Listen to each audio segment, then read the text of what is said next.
Sebuah video viral berdurasi 2 menit 9 detik beredar di media sosial yang memperlihatkan seorang oknum kades sedang mengarahkan warga untuk memilih salah satu calon legislatif dari Dapil 4 Ogan Ilir.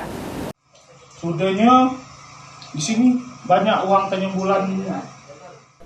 Inilah video yang viral di media sosial Kabupaten Ogan Ilir. Video yang berdurasi sekitar 2 menit 9 detik ini diduga seorang kades di Desa Tambang Rambang, Kecamatan Rambang Kuang, Kabupaten Ogan Ilir, yang meminta warga untuk melakukan pencoblosan atau mengarahkan warga untuk memilih salah satu calon legislatif dari Dapil 4 DPRD Ogan Ilir yang meliputi wilayah Kecamatan Rambang Kuang, Lubuk Liat, dan Muara Kuang. Dalam video ini juga ada tertulis, kades di Ogan Ilir Provinsi Sumatera Selatan ini terang-terangan jadi tim sukses salah satu calon legislatif. Emang boleh? Komisioner Bawaslu Kabupaten Ogan Ilir, Divisi Pelanggaran dan Penyelesaian Sengketa, Lili Oktayanti membenarkan adanya laporan oknum kades diduga di Desa Tambang Rambang, Kecamatan Rambang Kuang, Ogan Ilir. Pihaknya telah menerima laporan dari masyarakat terkait peristiwa video yang beredar tersebut.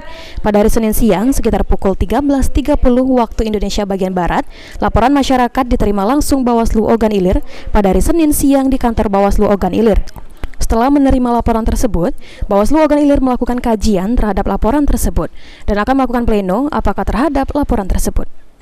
Selanjutnya, Bawaslu akan memanggil atau mengkonfrontir antara saksi-saksi dan terlapor. Dalam hal ini, oknum kades pada hari Kamis nanti. Laporan kami dari Bawaslu Kabupaten Ogan Ilir sudah menerima laporan tersebut dan mengkaji dari laporan tersebut, dan alhamdulillah kajian itu mungkin hari ini akan diplenokan untuk berikutnya terkait dengan pemanggilan para termohon dan pemohon, juga saksi-saksi akan dilaksanakan di hari Kamis.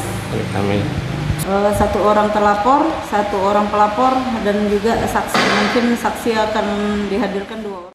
Sementara itu, terlapor yang diduga oknum kades Tambang Rambang, Kecamatan Rambang Kuang, Ogan Ilir, berinisial AP, saat dikonfirmasi Palembang TV melalui telepon dan pesan singkat tidak dapat dihubungi dan tidak ada jawaban.